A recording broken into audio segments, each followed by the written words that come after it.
Well, welcome everybody to another edition of The Last Christian. My name is J.D. Williams here in East Texas, and joining me there from New York City is my co-host and my brother in Christ.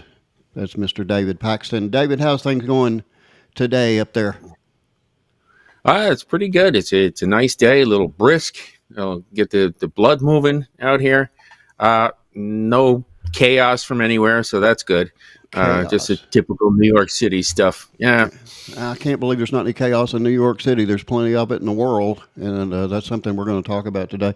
Did you know that we have, and we're going to get into this. You guys know I don't like to get political, but unfortunately, every now and then, politics, Bible, prophecy come together, and when that happens, we have to discuss it. And so we're going to be talking about 3 university professors that they want to know in what context it's okay to say this killed the Jews. Now, we're going to go into that deep because these people are supposed to be intelligent, and they have absolutely no intelligence. Either that, or they're so far gone that they can't even receive professional help to fix the way that they think. Now, all 3 are under major fire right now. This isn't really political, by the way, because both Democrats and Republicans, both sides, are condemning them and calling for their resignation. And we're going to get into that a little bit.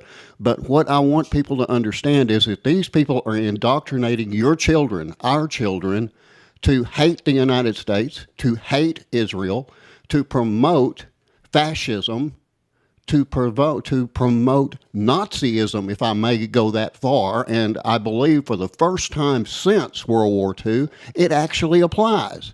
People have tried to put Nazism into everything that I can think of in the past, but this is the first time that it's actually being used in the correct context, because the Nazis wanted to eliminate the Jews. It was their goal to kill every Jew in the world and to forget Israel. And that's exactly what these university professors are trying to protect in their universities by allowing their students to promote the exact same thing, the destruction of the Jews. David, do you have any comment on that? Because I think that this is a factual discussion, and I'll support it as a member of the U.S. Press Association. I don't think we should hide from it. I think we should address it. Go ahead. Well, yeah, I mean, it all goes, you know me, I'm going to bring it back to the Bible, and it's all Bible prophecy. He said in the end times, he'll give them over to strong delusion. And, many times as Christians, people will say, okay, this is the strong delusion or that, but it encompasses everything. Right. And they'll just be completely deluded from the truth of the word. And then you got to be... the Bible tells us to stand, put on the whole armor of God so we can stand against the wiles of the devil. And basically the wiles means to lie in wait and trickery, so he's sitting around waiting for this and that. And then he's got all these different schemes and plans. And this is just another plan. Yeah. He's got to get the world against Israel because we're here at the end of the age. He's got to somehow in his mind, he thinks that he has to thwart God's plan because Israel will be restored and they will receive their Messiah as a nation, ultimately. And that's coming up at the end of Revelation and the 7-year tribulation. That's specifically to push them towards the Messiah so they do repent. So anyone that can come along and say, oh, we got to kill them all, and that's what they've been trying to do since Haman, right? Way back in the book of Ruth, right?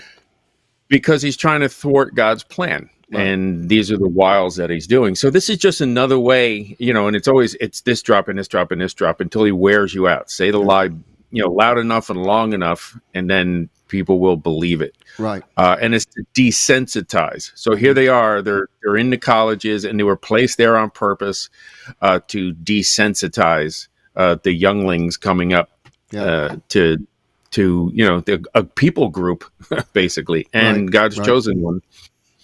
Right. Well, as I said, we're going to talk about it even more. And these aren't little small colleges. This is Ivy League. These are supposed to be the smart people. I mean, I'm talking book smart, not street smart, and there's a difference. Okay. Yeah. But anyway. Professing themselves to be wise, they became fools. Yeah. Yeah. We're also going to talk a little bit today about what's going on in Russia in regard to NATO. Okay. There's some new stuff going on there that's a little bit frightening. Also, China and Taiwan. And then, of course, we're going to get into a lot about Israel as well. That's the apple of God's eye. That's where the world is focused. That little strip of land, the size of New Jersey, dominates the entire world. I wonder why. I wonder why. I wonder why. Okay. Yep. Let's begin. We do this every week, the week in review. And so let's just go over it a little bit. It kind of takes us where we need to go. And we will start with the United Nations Security Council in a little bit more. The United Nations Security Council has voted on a resolution for an immediate ceasefire in Gaza. There were 13 votes in favour, 1 against from the United States and 1 abstention from the United Kingdom. The United States is again not supporting a ceasefire between Israel and Hamas. Deputy US Ambassador to the UN, Robert Wood, has reiterated his country's stance that it will remain focused on diplomacy geared at getting more hostages released and more aid flowing into Gaza. While the United States strongly supports a durable peace in which both Israelis and Palestinians can live in peace and security, we do not support calls for an immediate ceasefire. This would only plant the seeds for the next war, because Hamas has no desire to see a durable peace, to see a two-state solution. The European Union has announced that it will increase humanitarian aid to Palestinians in 2024. The EU's executive said the funding will provide support both in Gaza and in the West Bank. Alex Cadier reports from Brussels. The European Union will provide €125 million in humanitarian aid to Palestine next year. That's a more than 20% increase on the $103 million it provided in 2023. The bloc, which is the largest contributor of aid to Palestine, has described this as an initial pledge, meaning that more funding may still be made available later in the year. Shortly after Hamas's October 7th attack in Israel, the EU drew criticism when one of its commissioners said he would suspend all development funding to Palestine, a move later overturned by Commission President von der Leyen. The message for now is that the EU will continue to provide aid for the long run. Alex Cadier, Brussels. So what kind of aid's going to Israel?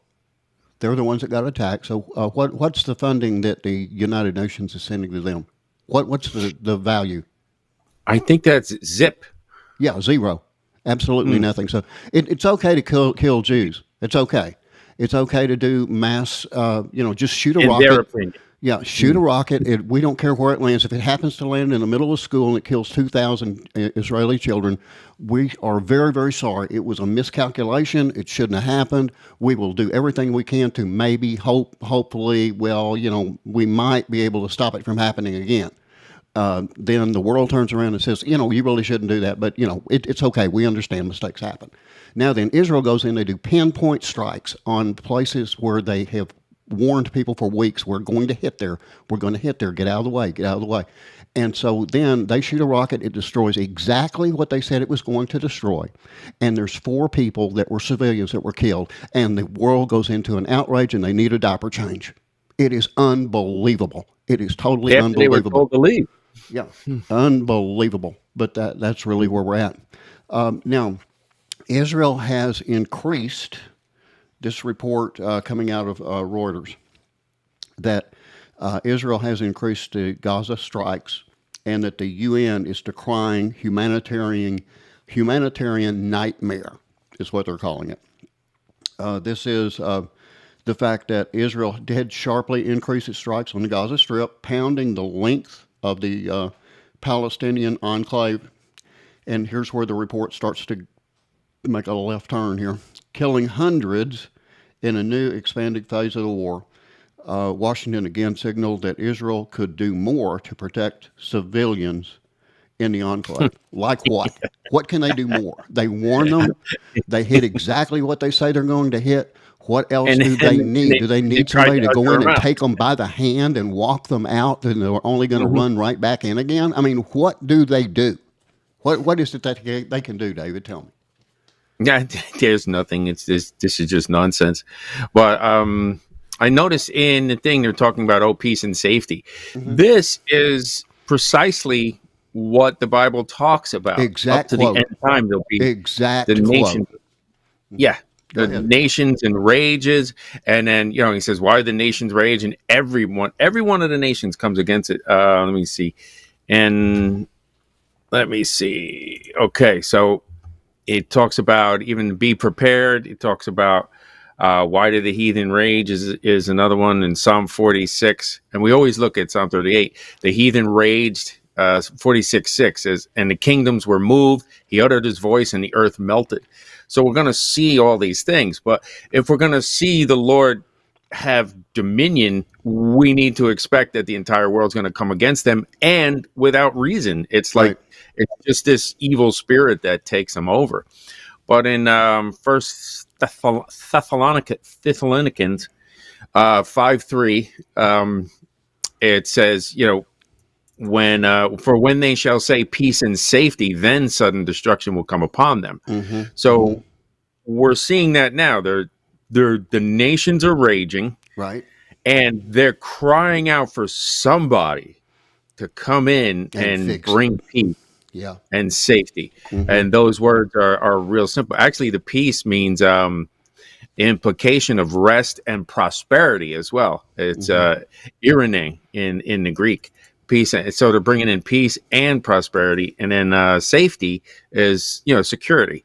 So these are the things that they're looking for. So if you see any of those things that someone's got to come in and do it, that's going to be analogous to the Antichrist, if not the Antichrist himself. Yeah, I agree. Yeah. I mean, when they're talking about peace and safety, in my opinion, they're talking about either that the peace and safety is a result of something that they're doing. That can be one possibility. The other possibility is that this comes after the rapture, during the tribulation period, where the Antichrist says, "Okay, now I'm going to bring you peace and safety. We work out this deal." Which one of those? Can I touch on that for another minute? Yeah, go too? right ahead. Yeah, absolutely. I'd like to clarify it in my own mind. So yeah, go ahead. Okay. Well, here's kind of a bigger scenario, and if you got questions, let's just dig into that. Okay. But here comes the end times. The devil knows that the rapture is coming. He just knows, and he's got he's got the tares in the church that say, "Oh no, there's no rapture," and then there's some that say this and that. Remember, the road is very narrow that's going to heaven. There's so many people that claim to be Christians, and I would admonish you, if you're out there and listening to this, you better check to see if you really are following Christ. Amen. But yes, if you're like a rapture denier, like out of boom, then you really need to check your doctrine. If you say it's post, I'm okay with you. You got your timing wrong. It's very, very clear all over the place, and we can get into that in another show. But the devil knows this. He knows the rapture is coming. So if you follow the scenario that's laid out, it's actually pretty easy. He's laying out that there has to be some kind of aliens that came to take them. I mean, that's all you hear about in the news now. Oh, we discovered aliens. Yeah.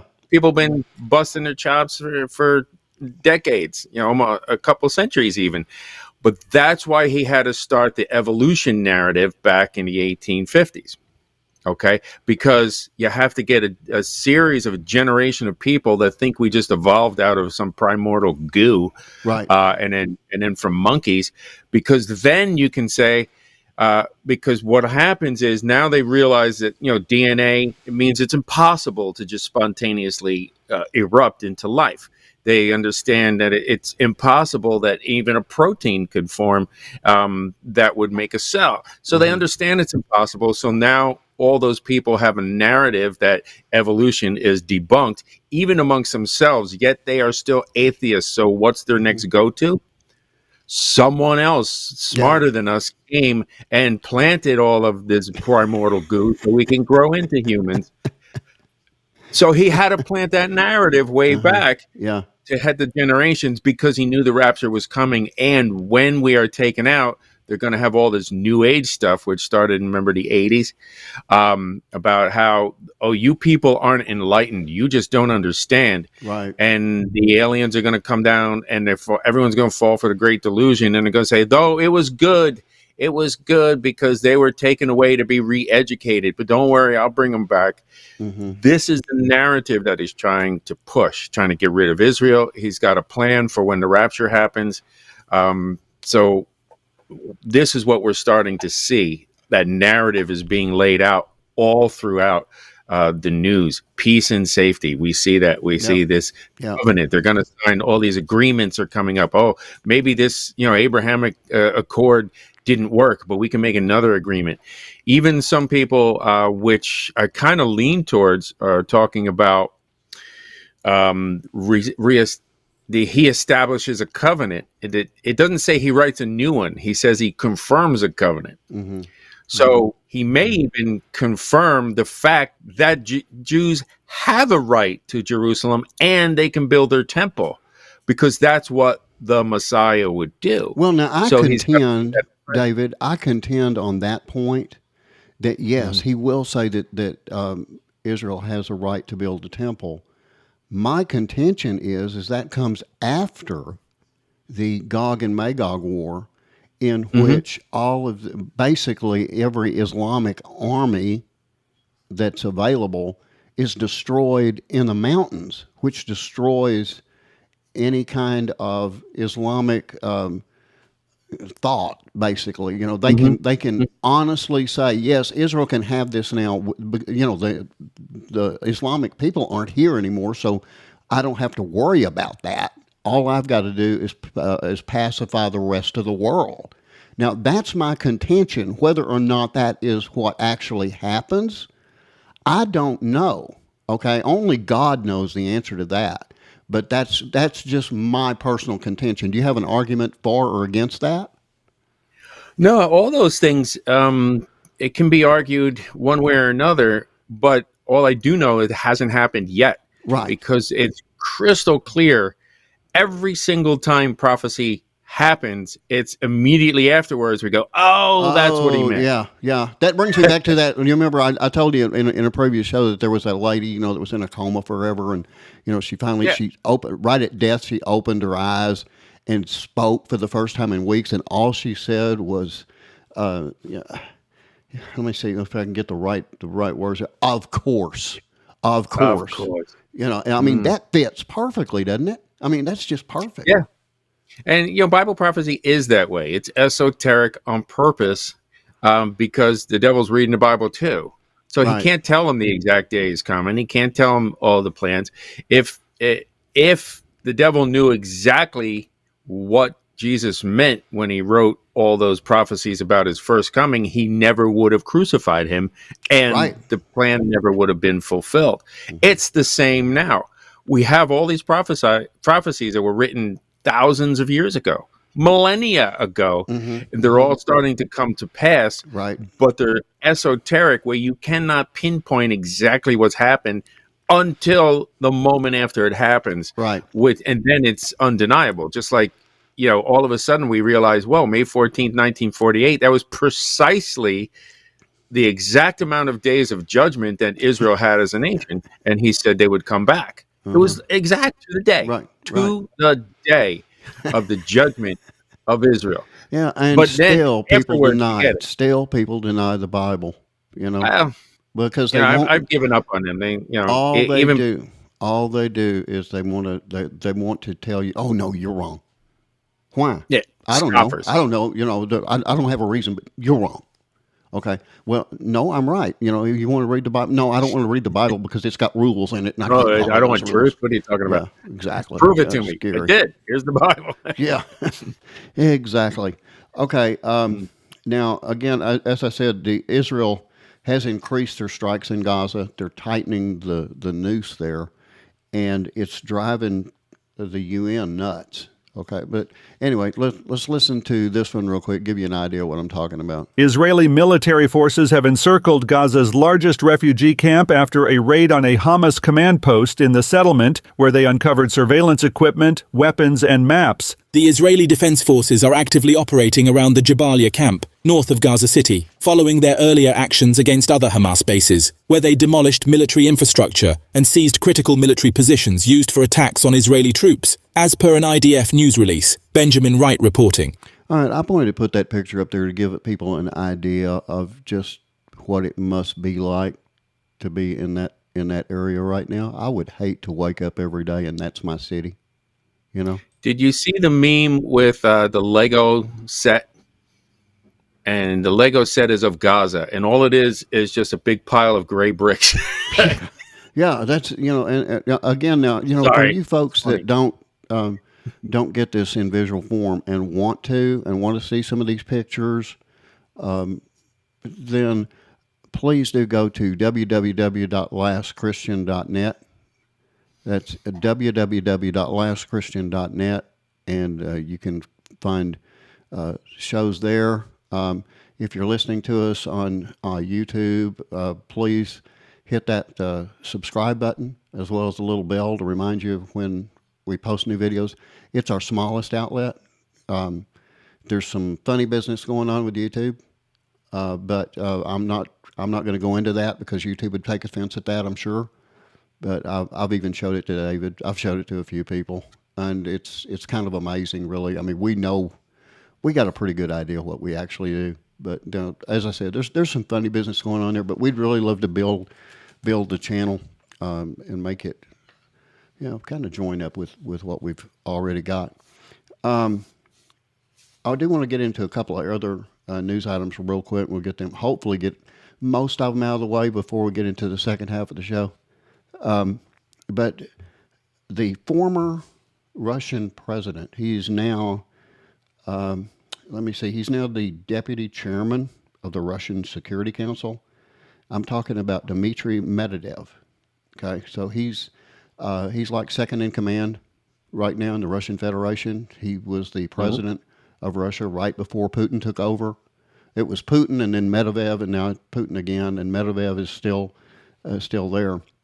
Now, he has and this is an exact quote, and listen to this very, very carefully. Never since the Cuban Missile Crisis has the threat of a direct clash between Russia and NATO with a transition to World War III been so real. Now, he has threatened nuclear weapons before. And I'm talking about tactical nuclear weapons, not the kind that, where we get into World War III right off. Even though I will say this, somebody fires a nuclear weapon, we're in World War III right off. I mean, It's pretty simple. But he's now making it pretty clear that Russia's ready.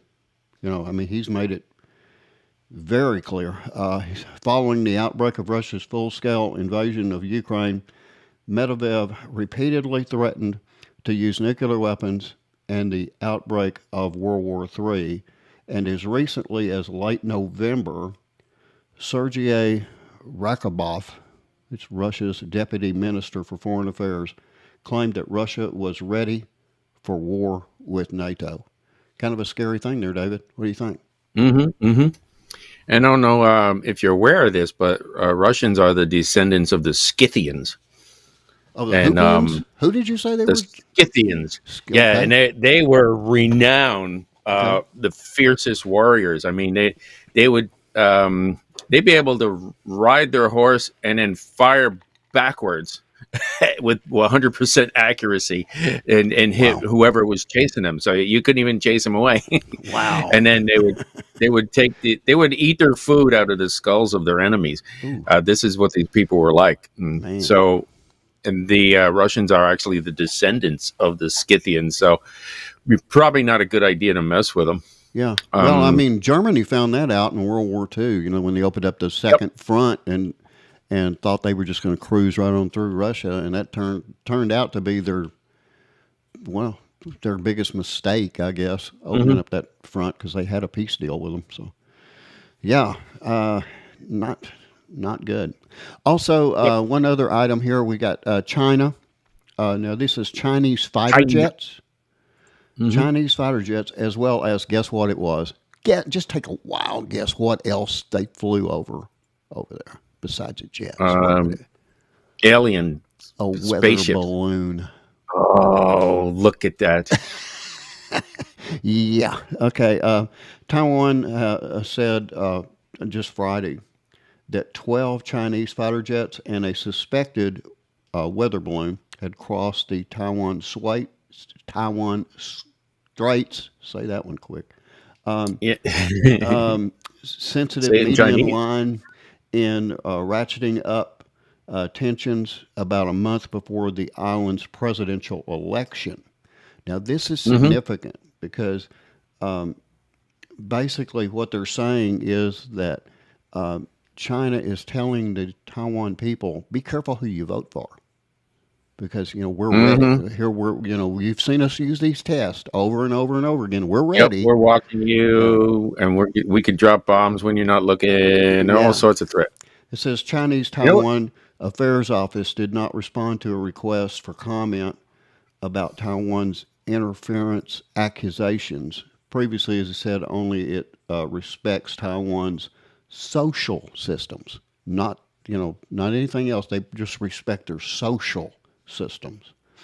It has, however, framed the election as a vote between war and peace and urged Taiwan's people to carefully consider their choices. In other words, you better vote for who we want you to vote for, because even though we respect your social stuff, doesn't mean anything at all. As long as you do what we say. Yeah. We respect your freedom as long as you do what we tell you. Right. Okay, so we've reached the end of the first half of the show, and we still got a lot to go. Remember, we're going to be talking about those university professors. I wanted to spend quite a bit of time on that. I think it's important. And also, of course, a little bit more about what's going on in Israel. Israel is key to everything, and that's what people need to understand. God is not basing his decisions as far as the rapture goes, the end of the world, any of that stuff, on what happens here in the United States of America. It's all based on Israel. You better keep your eyes on Israel, because that's the key. Let me say it again. That's the key. Israel is the key. Always has been and will be. So just keep that in mind. We're also looking for that last Christian, the last individual to accept Jesus Christ. Yeah, hurry up already. For the rapture. Yeah, we are more than ready. So regardless of the station that you may be listening to us on, we'll be back right after the break with the second half of The Last Christian. Hang in there. We'll be right back. From Feature Story News in Washington, I'm Caroline Malone with the Week in Review. Hostilities are making humanitarian efforts nearly impossible in Gaza, according to the United Nations. Their agencies are warning there needs to be a ceasefire or thousands more people will die. The United States isn't supporting a ceasefire, but it has issued some of its strongest criticism of Israel's conduct in the war in Gaza since fighting began. US Secretary of State Antony Blinken said there was a gap between the Israeli government's intent to protect civilians and the mounting casualties on the ground. Sally Patterson has more. Speaking in Washington, US Secretary of State Antony Blinken urged Israel to protect Palestinian civilians. According to the Hamas-run health ministry, more than 17,000 people have been killed since fighting began, following a surprise attack on Israel on October 7th. The White House says in a phone call with Israeli Prime Minister Benjamin Netanyahu, US President Joe Biden emphasized the critical need to protect civilians and to separate the civilian population from Hamas. An Israeli government spokesperson told reporters that Israel had put in place measures unprecedented in the history of warfare to keep civilians safe. An Indian politician and opposition leader, also known to be a fierce critic of Prime Minister Narendra Modi and his party, was expelled from India's lower house of the parliament on Friday. The action comes after she was embroiled in a controversy over a bribery charge from October. Shurashi Mukherjee reports from New Delhi. Mohua Moitra, member of the opposition party Trinamool Congress, was accused of asking questions in the parliament in exchange for money. She appeared before an ethics committee that started hearing this case from late October.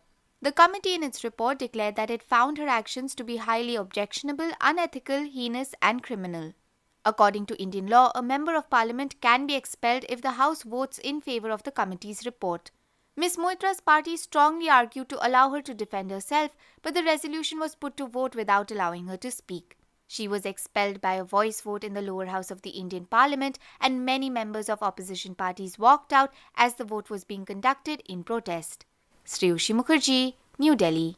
UK's Prime Minister Rishi Sunak is trying to convince Conservative MPs to back new legislation on the government's Rwanda migration plan. The new bill is meant to resurrect the government's flagship policy of sending asylum seekers to Rwanda. The Financial Times political editor George Parker says it's a major challenge for Sunak.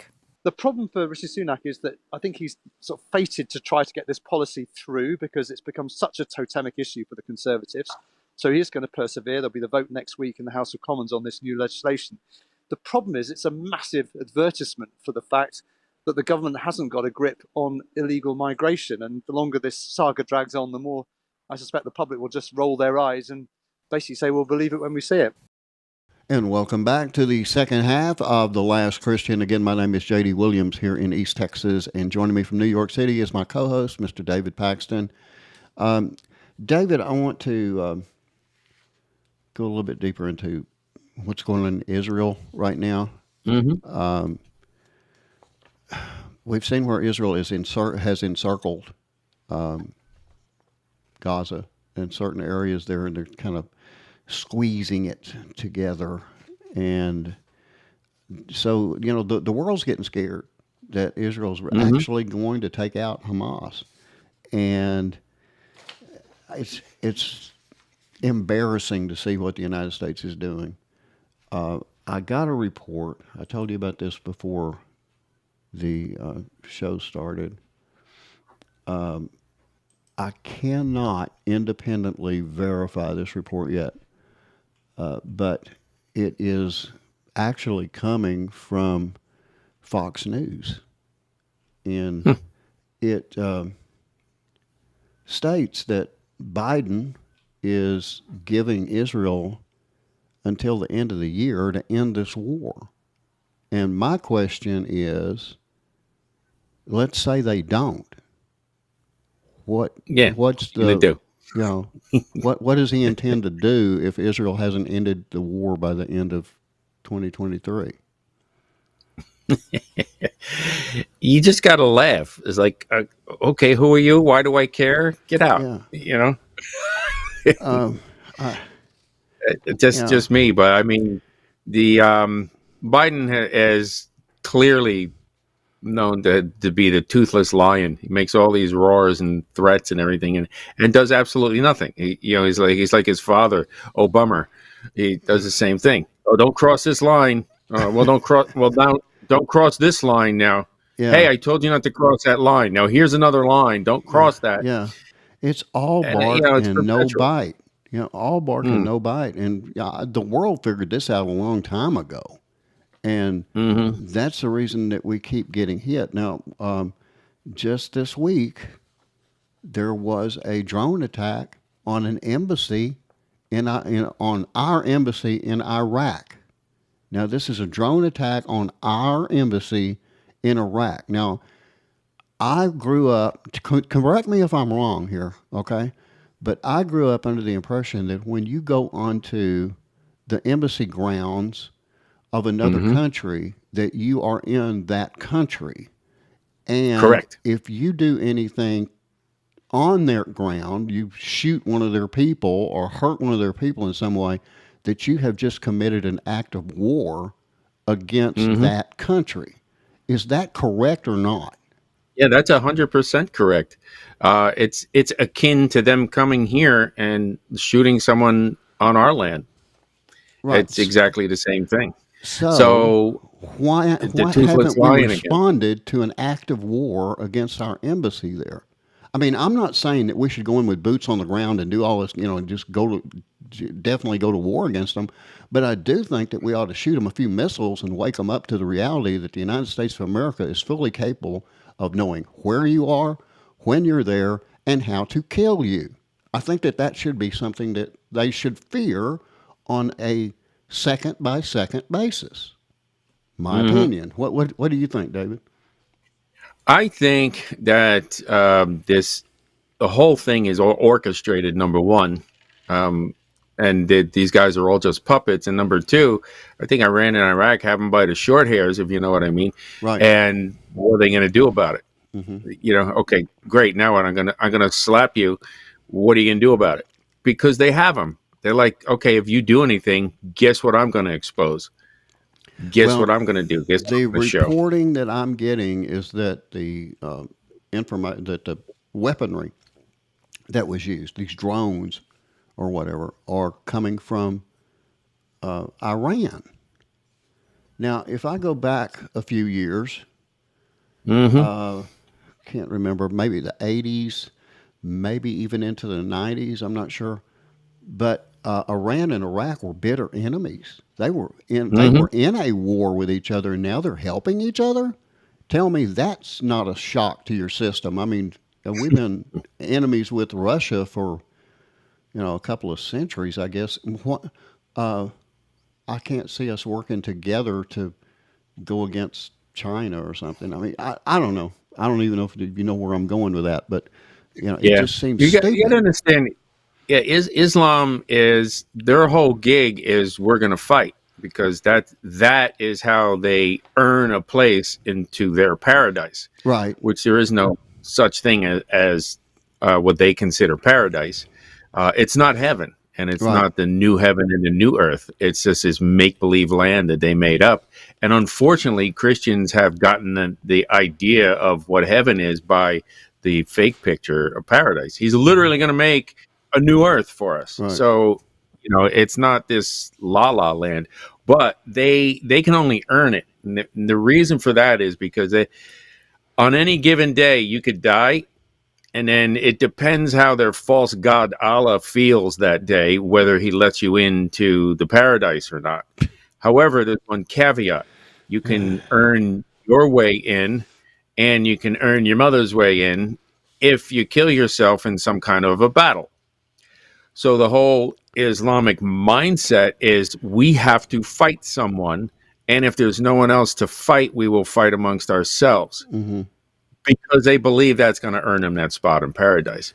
So if there was nobody else. Oh, what's the proper English? There was nobody else at the time. That's why they were fighting each other. But now that they got a common enemy, so they'll get together and fight that, because as long as they're fighting something. And that's just the devil at work again. Well, I just know that the world, the way that they're distorting things right now it's so blatantly obvious that I can't understand why people can't see it. The great delusion. You want to bring that up? Let's bring that up again. Yeah. All right. So that's exactly what it is too. It's delusional. So here's it's really powerful. It says, for the mystery of iniquity does already work, and he who lets will let. That's what we're talking about. Right now, that's old King James, but basically there's someone holding the lid on the abyss right now. Yeah, but he's going to be taken out of the way. Right. So when the wicked are revealed, whom the Lord shall consume with the spirit of his mouth and destroy with the brightness of his coming, that's going to be a glorious day. That's what we need to look forward to. Right. Even him whose coming is after the working of Satan with all power and signs and lying wonders. So look for that. Not everybody with a miracle is from God. Okay. There's power and signs and lying wonders with all deceivableness of unrighteousness in them that perish. They are perishing. Because and this is the crux of it, because they receive not the love of the truth, that they might be saved. And for this cause, God shall send them strong delusion, that they should believe a lie, and that may all be damned who believe not the truth, but have pleasure in unrighteousness. They did not receive the truth. They didn't want to. So God said, okay, you're going to actually believe all these delusions. Yeah. God always gives people the opportunity to make their own choice. And then people want to blame God for the choice they made. Unbelievable. Okay. That's the way it goes. Just another piece of this going on over there right now. And this got a little bit of play. And honestly, it got less play than I expected that it would receive. But it got some, and I think that this is going to be just the first off. I'll make that really clear. I believe it will happen again. And I'm going to put this guy's picture up here real quick. Okay. An Israeli tank killed this Reuters journalist in Lebanon.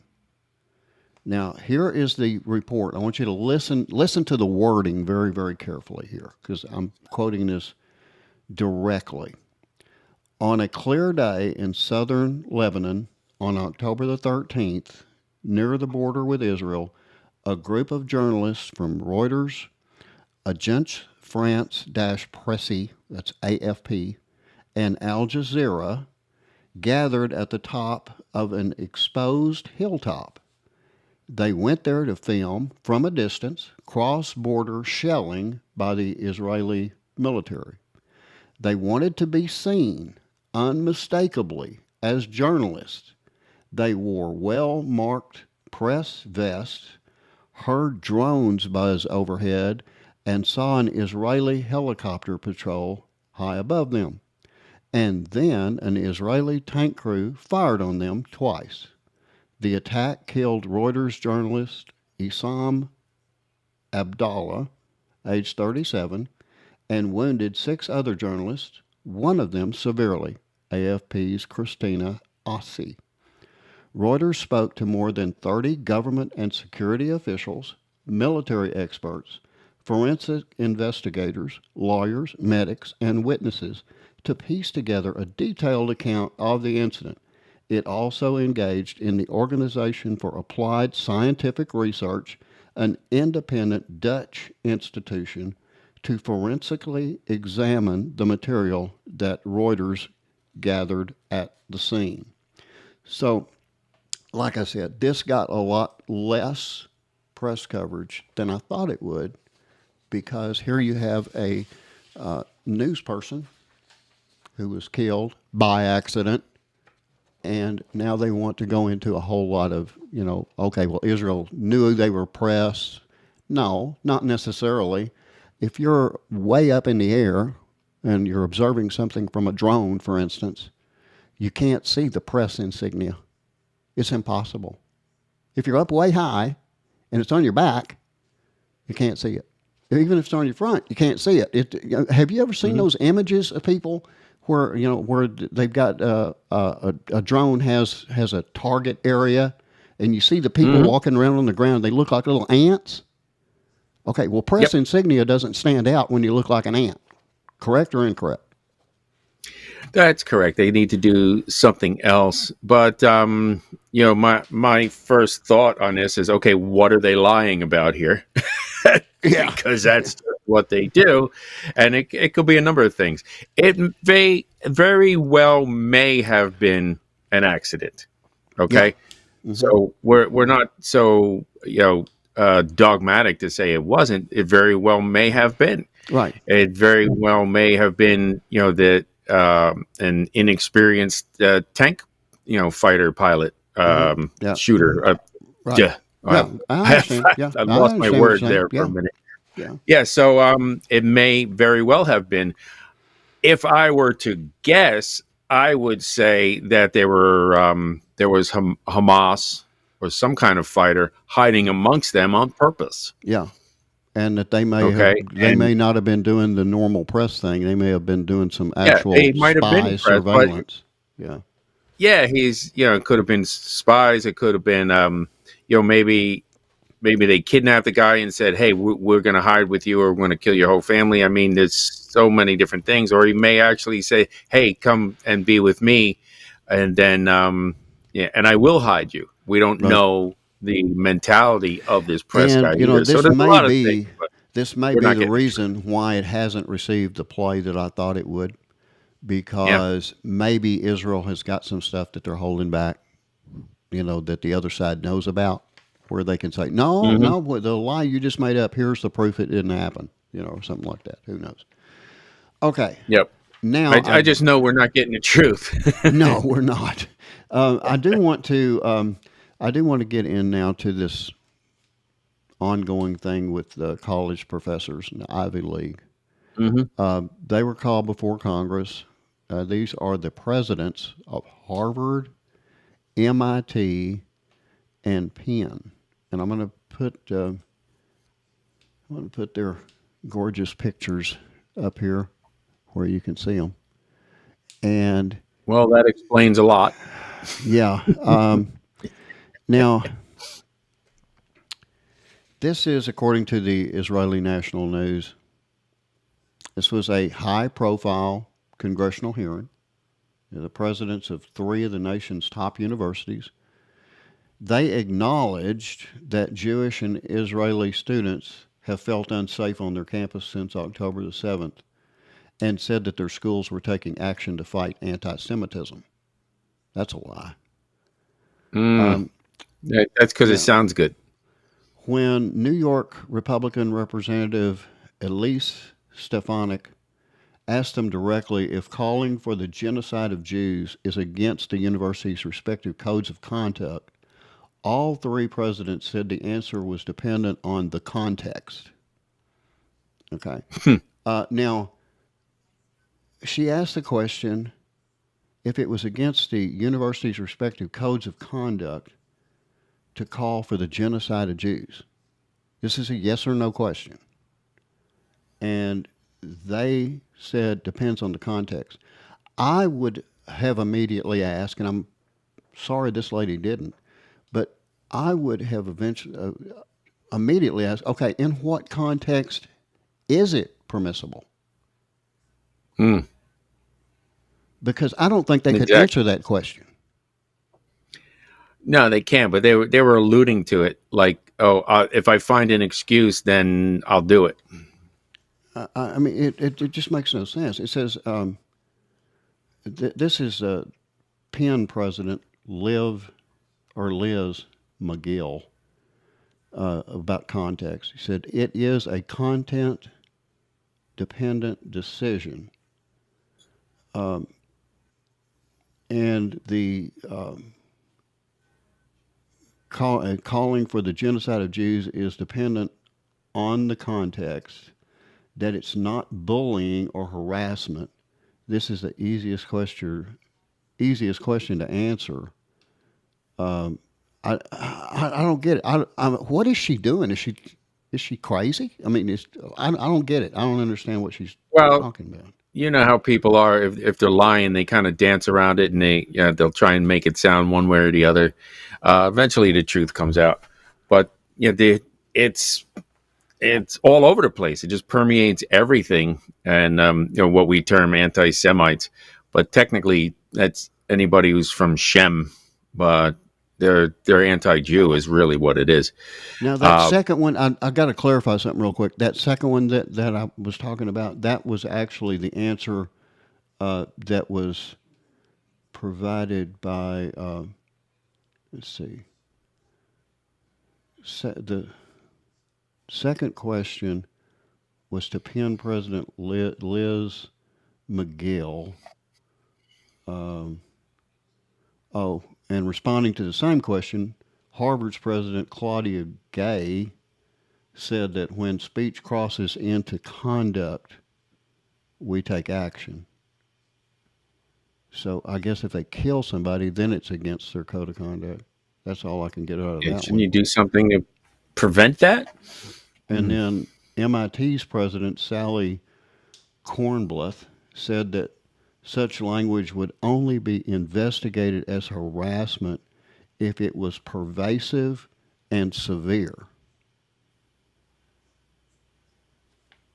Okay, well, they're carrying signs from the river to the sea. They're taking Hamas's side. Severe. I mean, look at what they've done. I'm not going to go over the acts again, but you don't think that's severe? October 7th. I mean, if somebody tells you that they're going to kill you, you might want to pay attention to them, right? And I don't think it's a joke. Hey, I'm going to kill you today. I don't think it's a joke, do you? Now, again, they've given over to the strong delusion, and for fear of people rising up against them, they kind of dance around the facts. And then it said, these schools have faced legal action and have lost out on donations from Jewish and pro-Israeli advocates for their response to anti-Israel activism on campus, leading some to suspend pro-Palestinian student groups. None of the three universities represented on the panel have suspended any of these groups. So, they're talking like, we want to protect our Jewish students and all that, but they let them continue to protest and, hold up signs from the river to the sea and, call for the death of Israel and all that stuff. Mm-hmm. Now, I have heard, and this is being reported by numerous agencies, that there's some big donors. I'm talking big money donors, that give like $100 million a year and stuff like that. And they've pulled their donations. They're not doing it anymore. And you've also got groups on both the conservative side and the liberal side. I'm sure AOC's not involved, none of the squad, but they're calling on them to resign. And I've got a better idea. Let's have the board of, I don't know what they call them up there. Down here we call them the Board of Regents, but Board of Rejects.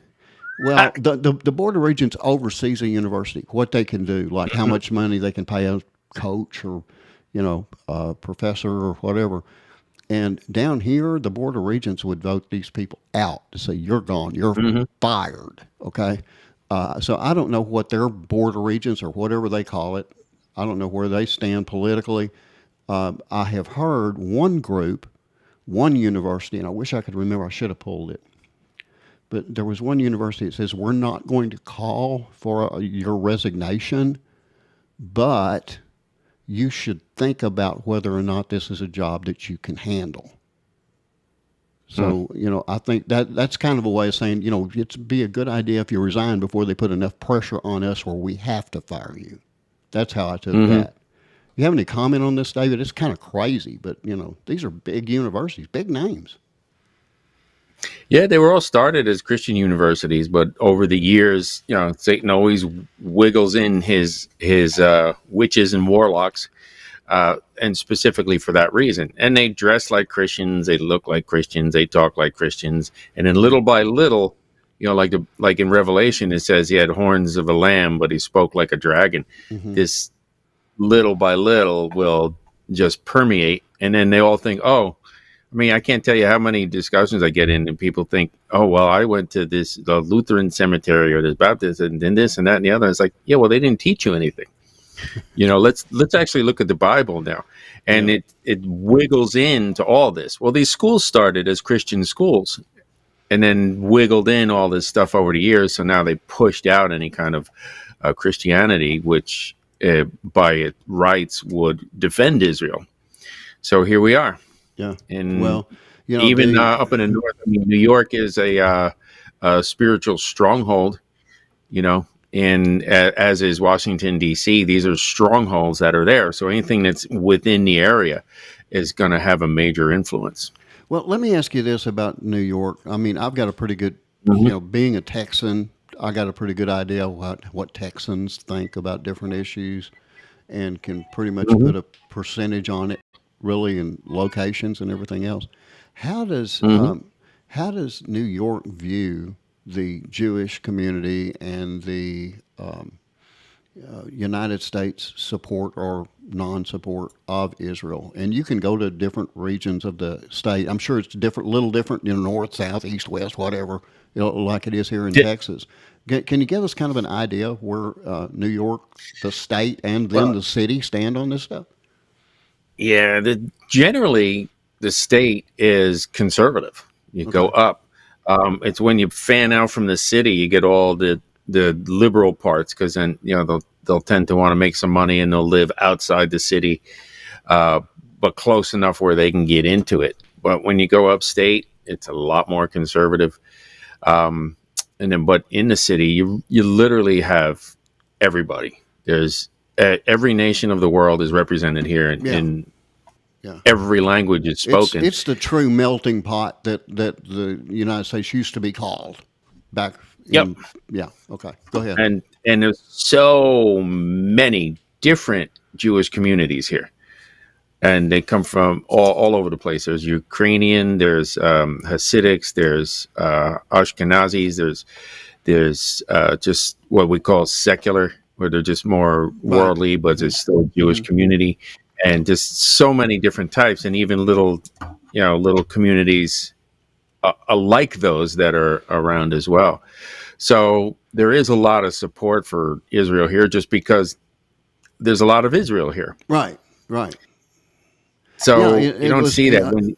It was, I don't know. I got the idea that New York was very, very supportive of the Jewish community, because there is such, of anywhere in the United States, and correct me if I'm wrong, because I'm not from New York, obviously, but it seems to me like that the Jewish population is strongest in New York than it is in any other major city in the United States. At least that's the impression that I get. There's been a lot of Aliyah, which is Jews returning from around the world to Israel, but I know for a fact at one point there were more Jews in New York City than in Israel. Oh, wow. Yeah. Well, and Israel, of course, again, is a very small country. What's the population in New York now, David? New York City and then New York itself. Officially? Because remember... Yeah, officially, not the... Officially, I think it's a little over 8 million. Okay. But, yeah, there's so many people that... Oh, that's nice. The consensus. Thanks. Well, the reason I ask is because, here, I think Dallas is maybe 1.5 to 2 million overall people. And Houston's a little bit bigger, probably 2 million to 2.5, something like that. I mean, those are the biggest two cities in Texas. And so, New York, I guess New York City is almost as big as Dallas and Houston. I don't know. I don't know exactly. New York is huge. It can take me, if I go from one end to the other, it could take me 2 hours to drive it. Yeah. Well, and partly because of traffic, partly because of the distance. But I think at any given time, there's about 30 million people who are actually in the city. Okay, 30 million, and that's daily. Oh yeah. Okay. Because, people come into work. There's people that aren't registered. There's people visiting, a lot of tourists. Right. So, but residents, there's like, what they counted was 8 million, but that doesn't include all the illegal immigrants that are living in the apartment that they don't register. So. Right. Okay. All right. Well, we have come to the end of this week's show, the Weekend Review. And again, this is where we put what's going on in the world, current events and news, and we compare that to prophecy. And this week I can tell you that prophecy tells us that there's going to be wars and rumors of wars. We got both. That there's going to be earthquakes in various places. We got that going on. And you've got people that don't know the difference between right and wrong, or they do. They just don't want to recognize it. Bible says that too. So anyway, if you're not a Christian, we do encourage you to become one, and quickly, because the rapture is next up. And once that happens, anybody that's left over has got to go through at least part of the Great Tribulation period. We hope that you'll join us next time for the next edition of The Last Christian. Until then, go to church. We'll see you next week. Good night.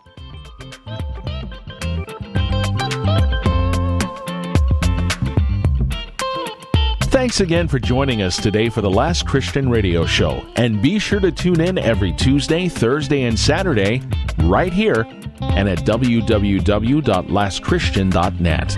Until the trumpet sounds.